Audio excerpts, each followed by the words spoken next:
The alarm rang through the mining ship Dawn at exactly 600 hours. Sat up in his captain's quarters and rubbed his eyes. Another day of mining in the asteroid field.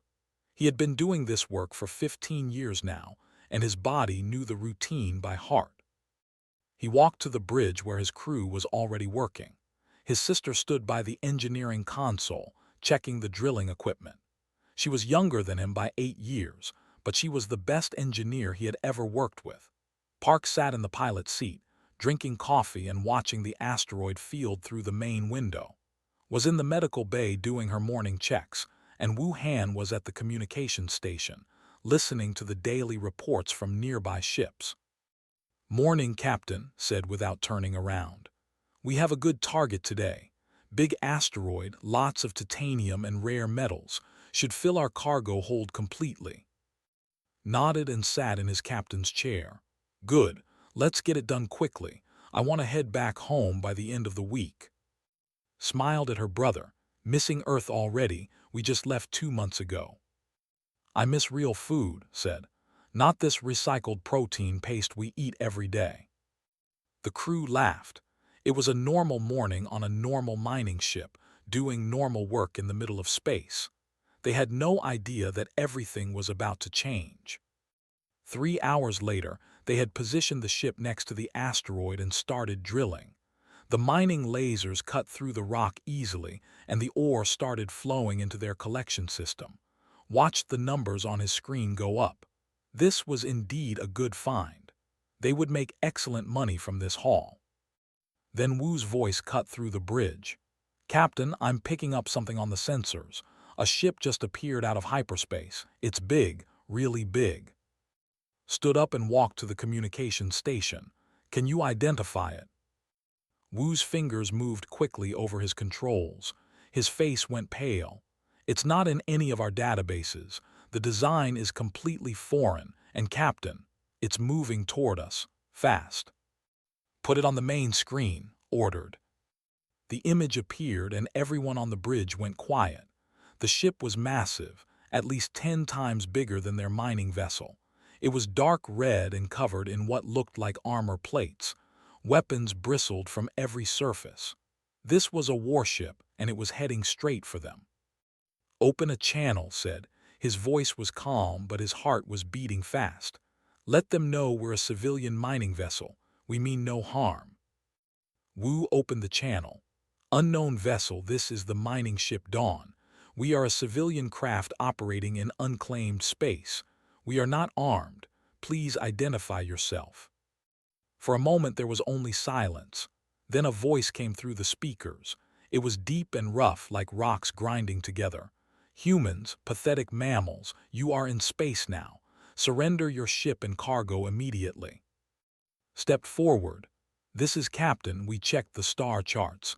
This sector is unclaimed territory. We have legal right to mine here." A harsh laughing sound came through the speakers. "Legal right? Humans speak of legal rights. Everything in this sector belongs to the Empire. It has been ours for 10,000 years. Your puny Earth government means nothing here." The main screen changed. Now they could see the alien who was speaking. He was huge, at least 7 feet tall, covered in thick scales that looked like natural armor. His eyes were yellow and cold. Scars covered his face and neck. This was a creature born for war. "I am commander of the Third Fleet," the alien said. "You will power down your engines and prepare to be boarded. Your ship and everything in it now belongs to the Empire. If you resist, you will die. If you cooperate, you will only lose everything you own. Choose now." Moved closer to her brother. "What do we do?" she whispered. Looked at his crew. They were miners, not soldiers. They had no weapons, no training for combat. The smart thing would be to surrender, give up the ship and the cargo, and hope the aliens let them live. But something in his chest burned hot. He thought about his parents who worked their whole lives to buy this ship. He thought about Earth, about humanity finally reaching out to the stars after centuries of dreaming. He thought about every bully he had ever faced in his life, and how they all expected you to just lie down and take it. "No," said clearly into the communication channel. "We will not surrender. This is our ship. This is our cargo. We earned it with our own work. If you want it, you'll have to take it by force." The silence that followed was complete. Even his own crew stared at him in shock. No one said no to the Empire. Not ever. Thence laughter filled the bridge. It was not a happy sound. It was the laugh of a predator who just saw prey do something stupid. "By force. Oh, little human, you have no idea what you just did. I was going to let you live. I was going to be merciful. But now I will make an example of you. My warriors will board your ship. They will take everything. And I will personally break you in front of your crew so they understand what happens when mammals forget their place." The communication cut off. On the main screen, they could see the warship coming closer. Small ships were launching from its sides, boarding craft. "Turn 2, Captain. We can still try to run. Maybe we can reach hyperspace before they—" "No," said. He felt strangely calm now. The decision was made. "They're faster than us. We wouldn't make it. Everyone, listen to me. Stay together. Don't do anything stupid. We'll get through this." Grabbed his arm. "Why did you do that? We could have just given them the cargo." Looked at his little sister. "Because someone has to stand up. Because if we just roll over every time something bigger and meaner shows up, then what's the point? What's the point of reaching for the stars if we're just going to bow our heads the moment we meet someone out here?" The ship shook as the boarding craft attached to the hull. They could hear the cutting torches starting to work on the airlock. "Stood up straight. Positions, everyone. Let's show them what humans are made of." The airlock door exploded inward, and the warriors poured through. The warriors were even bigger in person than they looked on the screen. Each one stood over 7 feet tall, covered in thick scales that gleamed like dark metal. They wore armor that hummed with power, and they carried weapons that crackled with energy. There were 8 of them, and they filled the small bridge of the mining ship like giants in a child's playroom. The crew of the Dawn stood frozen. What could they do? They were 5 humans with no weapons, no armor, no training. They were miners who worked with rocks and metal, not soldiers who knew how to fight. The largest warrior stepped forward. His armor was decorated with marks and symbols that probably meant he had killed many enemies. He looked at the humans the way a person might look at insects. "Which one is the captain?" His voice rumbled like thunder. Stepped forward. His legs wanted to shake, but he kept them steady. "I am, Captain." The warrior moved so fast that barely saw it coming. A massive scaled hand grabbed him by the throat and lifted him off the ground. His feet kicked in the air as he struggled to breathe. "No," screamed and tried to run forward, but 2 other warriors grabbed her arms and held her back. And Wu were also seized. Only was left standing, her hands over her mouth in horror. The warrior brought his face close to his own. His breath smelled like sulfur and rot. "You said no to Commander. You, a tiny human from a backwards planet, said no to the Empire. Do you understand how foolish that was?" Couldn't speak. He couldn't breathe. Black spots were appearing in his vision. The warrior seemed to realize this and loosened his grip just enough for air to flow, gasped and coughed. "I asked you a question, human," the warrior growled. "I understand," managed to say. His voice was rough and broken. "But I won't change my answer." The warrior stared at him for a long moment. Then he threw across the bridge, hit the wall hard and fell to the floor. Pain exploded through his back and ribs. He heard screaming his name, but the sound seemed far away. Boots walked toward him, heavy boots that shook the floor with each step. Tried to get up, but his body wouldn't cooperate. Strong hands grabbed him and pulled him to his feet. "You won't change your answer," the warrior said. "Let's see if we can change that." What followed was pain like had never known. The warrior hit him again and again, not with weapons, just with his fists, but those fists felt like hammers, felt ribs crack. His nose broke. Blood filled his mouth. Each hit sent lightning bolts of agony through his body. The warrior was careful, though. He knew exactly how to hurt without killing. This was not his first time doing this. He had broken other species before, made them beg and cry and surrender. This was routine for him. Through the pain could hear his crew shouting, was crying and fighting against the warriors who held her, was yelling at them to stop. Even Quiet was screaming, but there was nothing they could do. They were too strong. After what felt like hours but was probably only minutes, the warrior stopped. He held up by his shirt. His head hung down. Blood dripped from his face onto the floor. Every breath hurt. He was pretty sure several ribs were broken. Now the warrior said, "Will you surrender?"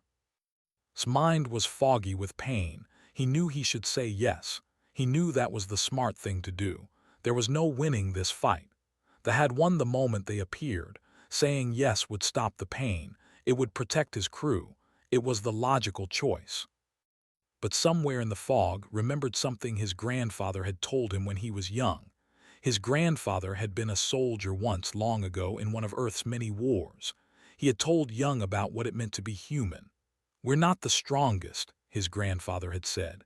"We're not the fastest, but we're the most stubborn. When everyone else gives up, humans keep going.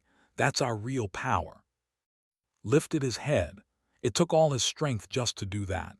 His vision was blurry, but he could see the warrior's face. Those cold yellow eyes that expected submission, that expected fear. And smiled. It was a broken smile through split lips and bloody teeth. But it was a real smile, not a happy smile, not a friendly smile. It was a smile that said something important. It said, "You haven't won." It said, "I'm still here." It said, "You can break my body, but you can't break me." The warrior stared at him in confusion. In all his years of combat, in all the species he had conquered, he had never seen this. Pain was supposed to bring submission. Pain was supposed to make the weak beg for mercy. But this human, this tiny, fragile creature, was smiling. You're smiling," the warrior said. For the first time there was uncertainty in his voice. Smile widened just a little, even though it made his face hurt worse. When he spoke, his voice was barely a whisper, but every word was clear. "You should have asked about human history." "What?" The warrior shook him. "What does that mean?" Coughed and more blood came up, but he kept talking. "Humans, we're from Earth. Do you know what kind of planet Earth is?" The warrior said nothing, just stared. "It's a death world," continued. His voice was getting stronger, fueled by something the warrior didn't understand. "Everything there tried to kill us. The weather, the animals, diseases, other humans for millions of years. Everything on our planet wanted us dead, but we're still here. Do you know why?" "I don't care about your—" "Because we don't know how to quit," interrupted. His eyes were clear now, focused. The smile was still there. "You can hit us. You can break us. You can beat us down, but we get back up. That's what we do. That's all we know how to do." The warrior's face showed something new. Not fear exactly, but something close to it. Doubt. He had conquered 100 worlds, defeated countless enemies, but he had never met a species that smiled while being broken. "You're insane," the warrior finally said. He dropped to the floor. "All of you humans are insane." Commander's voice came through the warrior's communication device. "Status report." "The human captain is secured, Commander," the warrior responded. He was still looking at with that strange expression. "But he's different. They're all different." "Different how?" "They don't break the same way others do." There was a pause. Then's voice came back, harder now. "It doesn't matter. Lock them in the cargo hold. All of them. Leave 5 warriors to guard them. The rest of you will help transfer the cargo to our ship. We'll deal with these strange humans after we take everything they own." The warriors pulled the crew together. 2 of them had to carry because he couldn't walk anymore. As they were being moved, managed to get close to her brother. She whispered, tears were running down her face. "Why did you smile?" Looked at her, even through the pain his eyes were alert. "Because I wanted them to know," he said quietly. "I wanted them to know that we're not beaten. Not yet." "But we are beaten," said. "Look at you, look at all of us." "No," said. He managed another small smile just for her. "The fight's not over until we say it is. Remember that." They were thrown into the cargo hold. The door sealed shut behind them with a heavy thud. 5 warriors stood guard inside, watching them with weapons ready. Immediately went to work on injuries with the small medical kit she always carried, and Wu sat against the wall looking defeated, but didn't sit down. She stood there, staring at the cargo hold systems and machinery. Her brother had smiled. He had taken the beating and smiled. That meant something. That was a message. The fight wasn't over. The cargo hold was cold and dark except for the small emergency lights along the floor. Worked on injuries as best as she could with the limited supplies in her medical kit. She had wrapped his ribs tightly and stopped the bleeding from his face, but she couldn't do much more than that. He needed a real hospital, real medical equipment. 3 broken ribs, said quietly, maybe 4. His nose is definitely broken, possible concussion, internal bleeding, but I don't know how bad. She looked at with worried eyes. He needs help, real help soon. Nodded but said nothing. She was sitting next to her brother holding his hand, was half conscious, his eyes opening and closing slowly. Sometimes he would mumble something that didn't make sense. The pain medication had given him was helping, but not enough. The 5 guards stood at different positions around the cargo hold. They watched the humans carefully, weapons always ready. They talked to each other in their own language, which sounded like gravel being crushed. Sometimes they would laugh at something, and those laughs were cruel sounds. Sat with his back against a cargo container. "What happens now?" he asked quietly. "Do they just take everything and leave, or do they kill us?" "I don't know," Wu said. He was staring at the floor. "I've heard stories about they usually take prisoners and sell them as slaves. Maybe that's what they'll do with us." Slave's voice shook. "I'd rather die." "Don't say that," said sharply. Everyone looked at her. "Don't give up, not yet." "Give up?" shook his head. "Look around. We're locked in our own cargo hold with 5 armed guards. The rest of the are stripping our ship.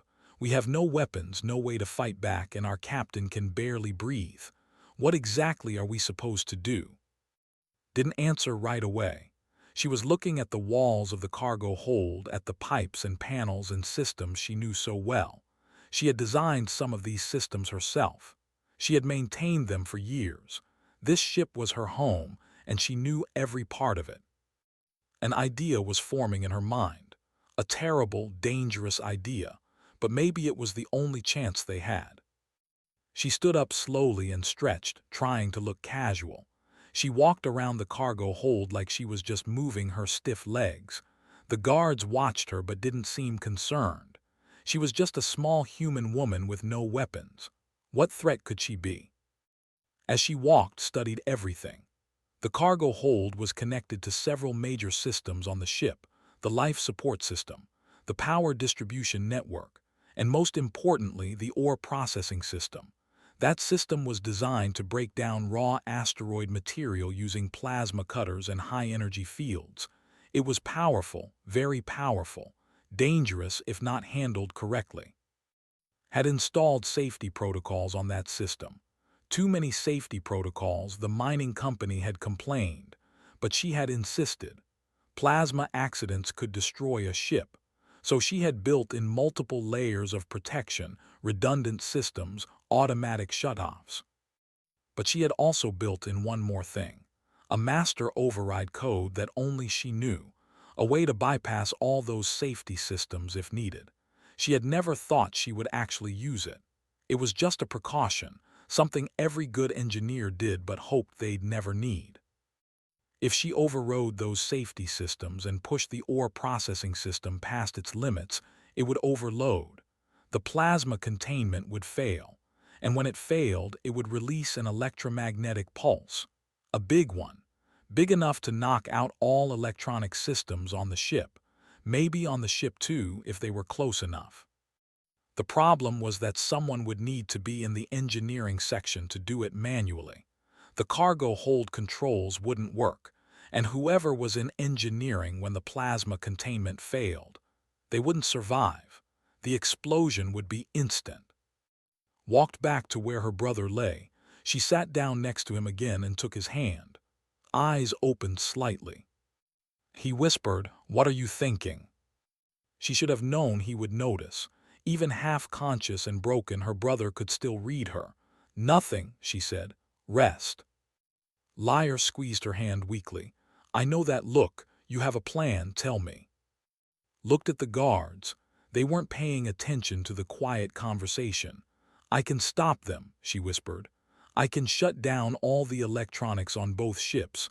The guards' weapons and armor would stop working. You'd have a chance to fight them." "How?" "The ore processing system. I can overload it, create an EMP burst." Was quiet for a moment. Then he said, "Where would you need to be to do that?" Didn't answer. "Where?" "Engineering," she finally said. "No," tried to sit up but couldn't. The pain was too much. "No, you can't. That would kill you." "Maybe," said, but they both knew it wasn't maybe. It was certain. "I won't let you," said. His voice was getting stronger, fueled by fear for his sister. "We'll find another way." "There is no other way," looked into her brother's eyes. "You took the first hit, you smiled at them and showed them we won't break. Now it's my turn, let me hit back." "Please." "Listen to me," she leaned closer. "If we do nothing, we lose everything, the ship, our freedom, probably our lives, but if I do this, you have a chance. You all have a chance. Isn't that worth it?" "Not if it costs your life." "Yes," said firmly. "Even then, especially then. Because that's what we do, right? That's what you showed them. Humans don't give up. We fight back even when it seems impossible. We sacrifice for each other. That's who we are." Tears were running down his broken face. "You're my little sister. I'm supposed to protect you." "You did protect me. You protected all of us by standing up to them. Now let me protect you back," smiled at him. It was a gentle smile full of love. "Besides, someone needs to teach these aliens about human engineers. We're just as stubborn as human captains." "I can't lose you." "You won't lose me. I'll always be with you, just like Mom and Dad are always with us." She kissed his forehead. "Trust me, big brother, trust me to do this." Before could argue more, stood up. She walked over to where Wu was sitting. "I need you to create a distraction," she whispered to him. "In about 2 minutes. A big one. Something that gets all the guards looking at you." "What, why?" "Just trust me. Can you do it?" Wu looked confused but nodded. "Yeah, I can do something." Move to next. When the lights go out, the guards will be vulnerable. Their armor will lock up. You need to fight them, all of you. Use anything you can find as weapons. Pipes, tools, anything. The lights go out. What are you? "Just be ready," interrupted, "and take care of my brother." She went last. "When it's over, we'll need more medical help. Do everything you can for him." "What are you planning?" Just smiled. Something crazy, something human. She walked to the far corner of the cargo hold where there was a maintenance access panel. It was small, barely visible unless you knew where to look. The panel led to a that ran through the ship's walls. It connected to the engineering deck. Looked back at her crew one last time. Her family was watching her with tears in his eyes. He knew. He understood what she was about to do. She mouthed 3 words to him, "I love you." Then she signaled to Wu. He understood immediately. He stood up and pretended to stumble, then fell dramatically to the ground. He started gasping and clutching his chest like he was having a heart attack. "Help!" shouted. "Something's wrong with him, he can't breathe." All 5 guards turned to look at the commotion, ran to Wu, playing along. In that moment of distraction, pulled open the maintenance panel and slipped inside. The panel closed behind her with a soft click. None of the guards noticed. Inside it was pitch dark, but didn't need light. She knew this ship by heart. She started crawling toward engineering, moving as fast as she could in the tight space. Behind her, she could hear muffled sounds from the cargo hold. The guards were probably checking on Wu now, realizing it was a fake emergency. Soon they would notice she was gone. But by then it would be too late. There was dark, cramped, and hot. Pulled herself forward using her hands and knees, moving through the narrow tunnel between the ship's walls. Pipes and cables ran along both sides of her, some of them warm to the touch. She had crawled through here many times during maintenance, but never this fast, never with this much fear and determination pushing her forward. She could hear voices behind her, muffled through the metal. The guards had discovered she was gone. They were shouting in their language, angry and confused. One of them was probably trying to open the maintenance panel, but it was locked from the inside now. By the time they figured out how to override it, she would already be in engineering. If everything went according to plan. Pushed forward, ignoring the pain in her knees and the sweat dripping down her face. The turned left, then right, then went up at a steep angle. Her muscles burned with the effort of climbing. This path had always seemed short during routine maintenance. Now it felt endless. Finally, she saw light ahead. The engineering deck access panel. She reached it and pushed it open, tumbling out onto the metal floor of engineering. The room was empty. All the warriors were busy in the cargo areas, stealing everything valuable from the ship. Stood up and ran to the main engineering console. Her fingers flew over the controls, entering her access codes. The screen lit up with system displays. Everything looked normal. The ore processing system was in standby mode, waiting for the next asteroid to be mined. She pulled up the safety protocol screen. 23 different safety systems, all designed to prevent exactly what she was about to do. 23 ways the ship tried to protect itself and its crew from a catastrophic failure. Stared at the screen for a moment. This was it, the point of no return. Once she started this process, there would be no stopping it. The plasma containment would overload in exactly 30 seconds. The explosion would be massive. The electromagnetic pulse would knock out every electronic system within range. And she would die. She thought about her parents, long gone now. She thought about growing up with how he had always protected her, taught her, believed in her. She thought about the crew, her friends, the only family she had left. She thought about Earth, that beautiful blue planet so far away. She thought about all the humans who had sacrificed themselves throughout history so others could live, so humanity could survive, so the species could keep reaching for something better. Her hands were steady as she entered the master override code. The first safety system disengaged with a soft beep, then the second, then the third. One by one, all the protections she had carefully built into the system fell away. The screen flashed red warnings at her, telling her this was dangerous, telling her to stop. She didn't stop. In the cargo hold, felt it the moment started the override sequence. He didn't know how he knew. Maybe it was the bond between siblings. Maybe it was just that he understood his sister too well. But he knew. "Everyone get ready," he said to the crew. His voice was rough but clear. "It's going to happen soon."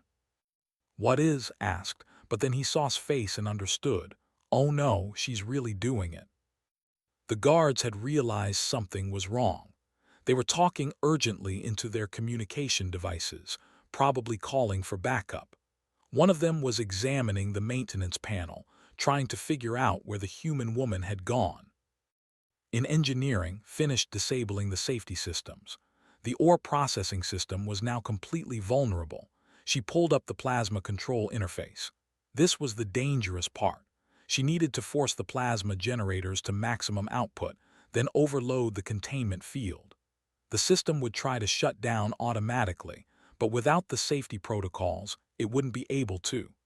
The plasma would build up with nowhere to go until the containment field collapsed. She entered the commands. The plasma generators began to hum, louder and louder. The screens showed the energy levels rising rapidly. Yellow warnings appeared, then orange, then red. The temperature in the room started to increase. The door to engineering suddenly burst open. 3 warriors rushed in, weapons raised. When they saw at the console, they shouted something in their language and ran toward her.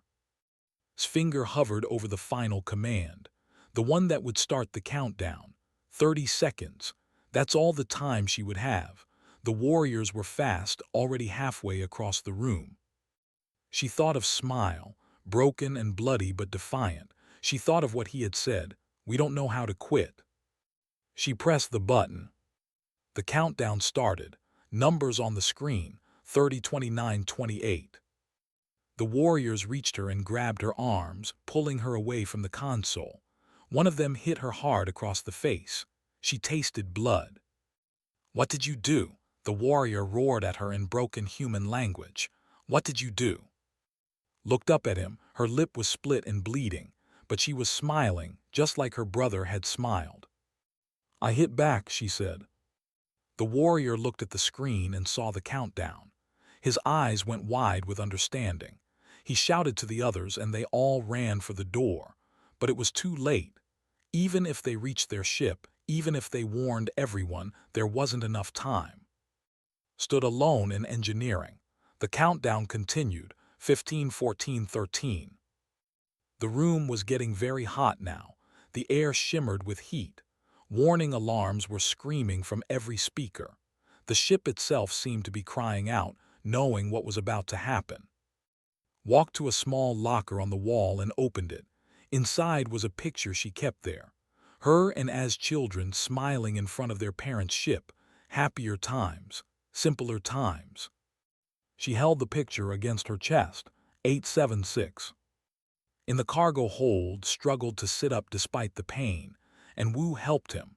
The guards were distracted, shouting into their communicators. Something was wrong on the ship too. They could hear alarms through the connection between the two vessels. "She did it," whispered. "My brave little sister actually did it." Was crying. "How long do we have?" "Not long," said. "When the EMP hits, you'll all need to move fast.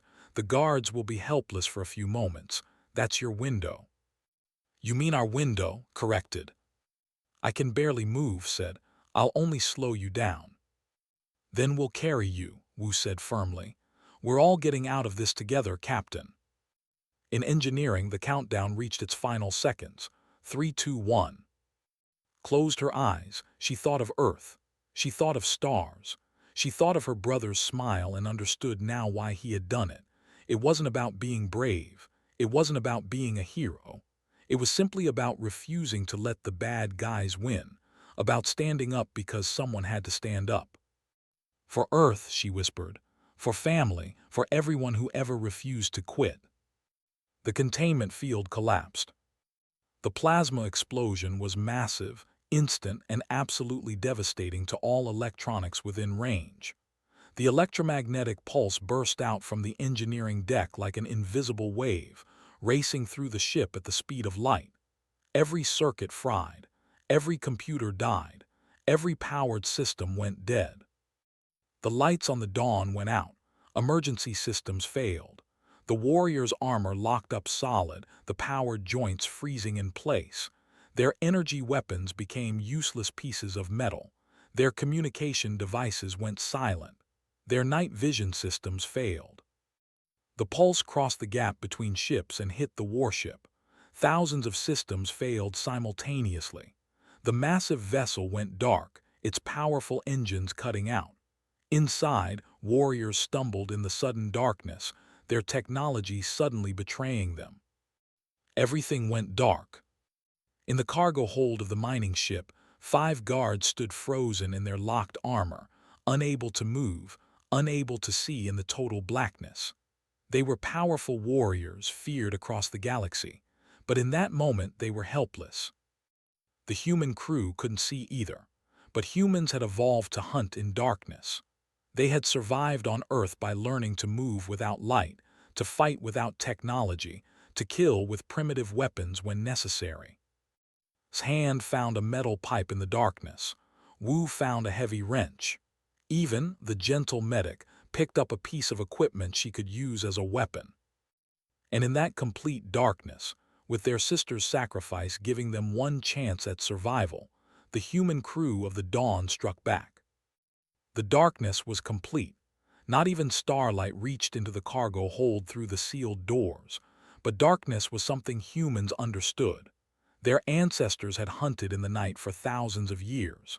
They had learned to move silently, to strike without seeing, to use sound and touch and instinct.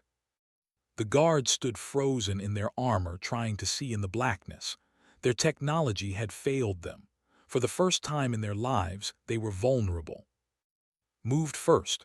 He had counted the steps to the nearest guard while they still had light. In the darkness, he crossed that distance silently. The heavy pipe in his hand swung hard and connected with the side of the guard's helmet. The sound echoed through the cargo hold. The guard inside the locked armor grunted in pain. The other guards turned toward the sound, but they couldn't move their bodies. Their armor was frozen solid. They shouted warnings to each other in their language, but what good were warnings when you couldn't move? Wu and attacked the second guard together. They couldn't see exactly where to hit, so they hit everywhere. Again and again, using the tools and metal pieces they had found. The guard tried to roar threats at them, but fear was creeping into his voice. The humans had become hunters, and the had become prey. It took several minutes. They were tough, protected by their natural armor even without their technology. But they couldn't fight back, couldn't escape, couldn't do anything but take the beating. One by one, they stopped shouting. One by one, they fell silent. When it was over, felt for in the darkness, he found his captain sitting against the wall, breathing hard. Every breath hurts broken ribs, but he was alive. "Is it done?" asked. "Yes," said. His voice was shaking. He had never hurt anyone before today. None of them had. They were miners, not soldiers, but sacrifice had given them this chance and they had taken it. The guards are. They're not dead, but they won't be getting up anytime soon. Good tried to stand but couldn't, and Wu had to help him. "We need to get to the bridge, see what systems we can restore." They moved through the ship carefully. Emergency lights were starting to flicker on here and there as backup batteries kicked in. These systems were old and shielded, not affected by the EMP. The light was dim but better than nothing. They passed the engineering deck. The door was half open, damaged by the explosion. None of them wanted to look inside, but they had to. They had to know. What they saw made them all stop. The room was destroyed. Blackened walls, melted equipment, everything twisted by heat and force. And in the center, near the main console, a shape that had once been a person. Turned away, crying. Wu covered his mouth, just stared, unable to process what he was seeing. Stood in the doorway, supported by his crew. Tears ran down his face, mixing with the blood from his injuries. "Thank you, little sister," he whispered. "Thank you for giving us a chance." They couldn't stay. There would be time to mourn later. They moved on to the bridge. The bridge was in better condition. Some systems were fried, but others were coming back online slowly. Wu sat at the communication console and started working. Checked the ship's status. Stayed with making sure he didn't collapse. "The ship is drifting," reported. "They're dead in space just like us. No power, no engines, no weapons." "Can we communicate with them?" asked. "Working on it," Wu said. His fingers moved over the controls, bypassing dead systems, finding the few circuits that still worked. "I'm using the old analog backup system. It's designed for emergencies like this. Should be able to—" "Yes, got it. We have a communication link." "Open a channel to their commander," ordered. "Shipwide broadcast. I want everyone to hear this." Wu looked uncertain. "Captain, are you sure? Maybe we should just try to escape while they're disabled." "No," said. His voice was hard. "Open the channel."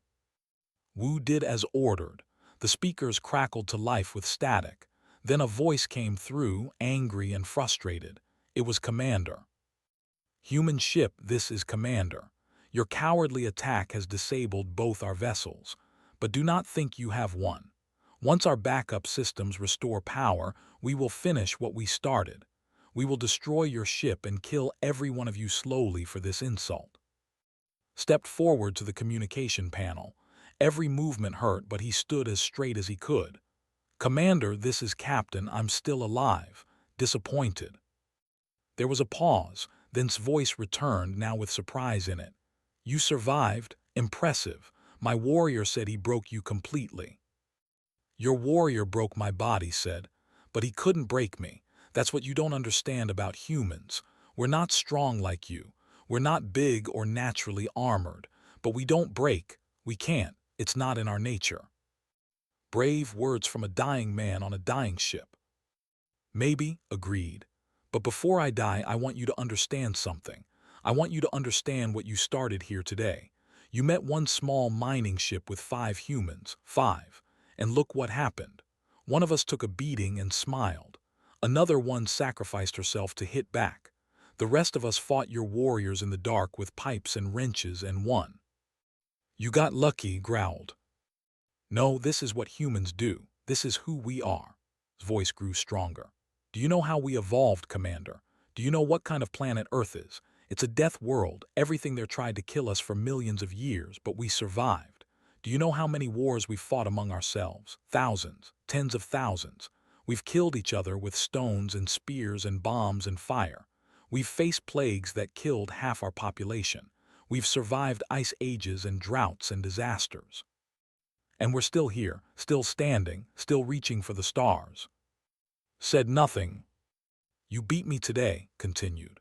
"Your warrior was stronger than me. Your ship is bigger than mine.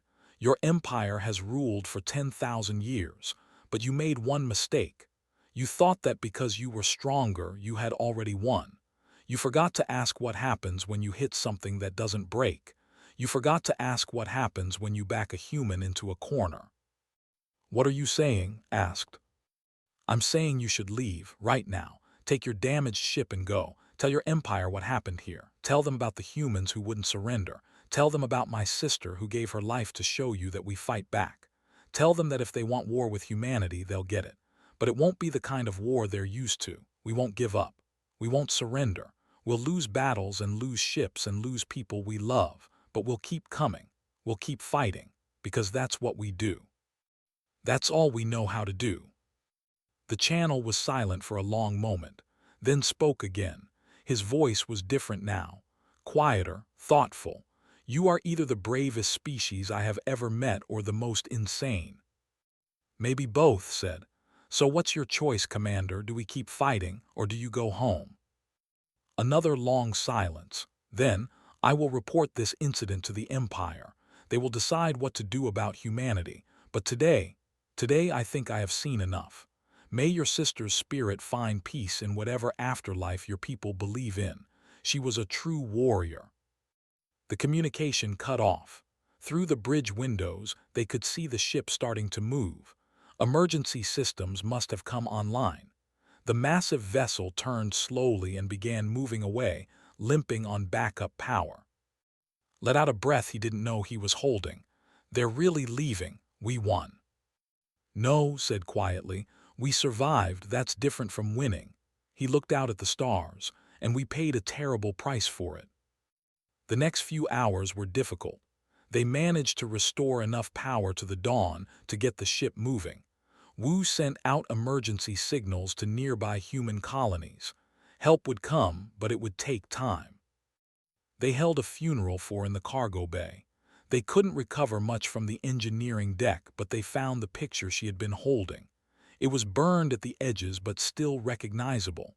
Held it as he spoke about his sister, about her brilliance, her courage, her sacrifice, about how she had saved them all. And Wu all shared memories too. Funny stories, sad stories, moments they had shared with on long mining runs. By the end, they were all crying. "She hit back," said his final words. "She hit back and the whole galaxy will know about it. I promise you that. Everyone will know what you did here." 3 days later, a rescue ship arrived from the nearest human colony. They brought medical supplies, technicians, and news. The story had already begun to spread. His conversation with Commander had been picked up by nearby ships and stations. People were talking about the mining crew that stood up to the Empire, about the engineer who sacrificed herself, about the captain who smiled while being beaten. The rescue captain, an older woman named, sat within the medical bay while treated his injuries properly. "You've started something," Captain said. "The colonies are buzzing with this story. People are angry. They're scared. But they're also inspired. You showed that we can stand up to species like the—" "I didn't mean to start anything," said. "I just didn't want to give up our ship." "Sometimes that's all it takes," said. "One person refusing to kneel. One person saying no when everyone expects them to say yes. Your sister understood that. That's why she did what she did." 2 months later, the Dawn was repaired and back in operation. His ribs had healed. His face would always carry scars from that day, but he didn't mind. They reminded him of what happened. They reminded him of— The crew had changed. They were different now. Quieter, more serious, but also stronger. They had faced the worst and survived. They placed a memorial plaque in the engineering deck, on the wall where had died. It was simple, just her name and dates, and below that, a short inscription. "She hit back, she gave us tomorrow." Standing before the plaque on their first day back to work, touched the cold metal. "You know what, little sister? They're calling you a hero now. All across human space, people know your name. There's talk of naming a station after you, maybe even a ship." He smiled, though tears were running down his face. "But you wouldn't care about that, would you? You just wanted to protect your family. You just wanted us to have a chance."